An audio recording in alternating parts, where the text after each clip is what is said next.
18 वर्षाची कोमल जाधव पिंपरी चिंचवडच्या वाल्हेकरवाडीत कुटुंबासोबत राहत होती। मात्र रविवारचा दिवस तिच्या आयुष्यातला अखेरचा दिवस ठरला। तिच्या घराजवळच राहणाऱ्या 45 वर्षाच्या उदयभान यादव नावाच्या व्यक्तीनं तिला घराखाली बोलावलं आणि काही समजण्याच्या आत तिच्यावर कोयत्यानं हल्ला केला।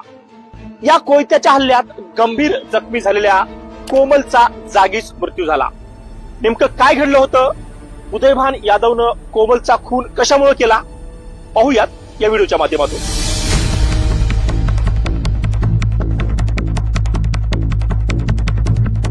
पिंपरी चिंचवडच्या वाल्हेकरवाडी भागात कोमल जाधव आणि उदयभान यादव दोघेही राहायचे।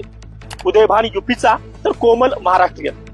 मात्र दोघांची घरं जवळच असल्यानं दोन्ही कुटुंबियात चांगले संबंध होते। दोन्ही कुटुंबीय एकत्र उठबस करायचे। या दोन्ही कुटुंबियात आर्थिक हितसंबंध देखील होते। मात्र मागील काही दिवसांपासून आर्थिक हितसंबंधावरून या दोन्ही कुटुंबात वादाला सुरुवात झाली आणि या वादाचं रूपांतर कुठेतरी या भयानक घटनेत झालं। सतत होणाऱ्या या वादाला कंटाळून उदयभाननं कोमलला कायमचं संपवण्याचा निर्णय घेतला। यासाठी त्यानं स्वतःच्या भाच्याची मदत घेतली आणि रविवारचा दिवस निवडला। रविवार रात्रीची वेळ, कोमल घरी एकटीच होती आणि हीच संधी आरोपींनी साधली। आरोपी उदयभान यादव भाच्याला घेऊन कोमलच्या घराखाली आला। दुचाकीने ते आले होते आणि यावेळी आपली ओळख पटू नये म्हणून त्यांनी स्वतःच्या डोक्यात हेल्मेटही घातलं होतं। घराखाली आल्यानंतर त्यांनी कोमलला आवाज दिला। उदयभान यादव हा नेहमीचा ओळखीचा व्यक्ती आपल्याला बोलत असल्याचं पाहून कोमलही लगोलग खाली आली।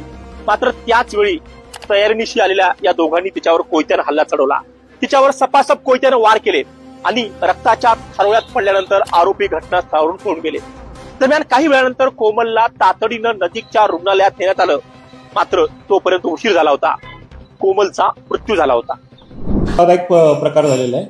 त्याच्यामध्ये दोन इस्मांनी अल्पवयीन तरुणीस चाकूने भोगसून ठार केल्याची घटना घडलेली आहे।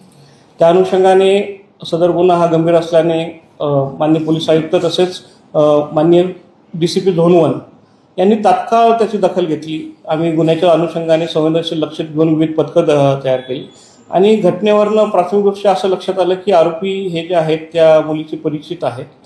त्या अनुषंगाने थोडं तांत्रिक विश्लेषण आणि गोपनीय माहितीच्या अधिकारी यांनी आम्ही 2 आरोपींना ताब्यात घेतलेलं आहे। दोन्ही आरोपी मेजर आहेत आणि चौकशी दरम्यान त्यांनी गुन्ह्याची कबुली दिलेली आहे। सदर गुन्ह्याबाबत आता अधिक चौकशी चालू आहे। आरोपींना आम्ही रात्री उशिरा ताब्यात घेतलेला आहे। अजून त्याची चौकशी अपूर्ण आहे।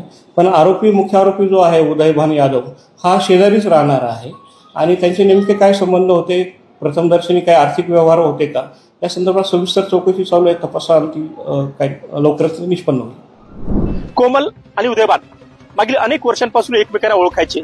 दोघांचे चांगले संबंध होते। या दोघांमध्ये आर्थिक संबंध देखील होते आणि याच आर्थिक संबंधावरून या दोघात कुठेतरी बिनसलं आणि त्याचं रूपांतर शेवटी या भयंकर घटनेत झालं। खून केल्यानंतर आरोपींनी पळ काढला होता। ओळख पटू नये याची त्यांनी पुरेपूर खबरदारी घेतली होती। मात्र परिसरातील CCTVच्या मदतीनं पोलिसांनी आरोपींचा माग काढला आणि यातील 2ही आरोपींना अटक केली आहे।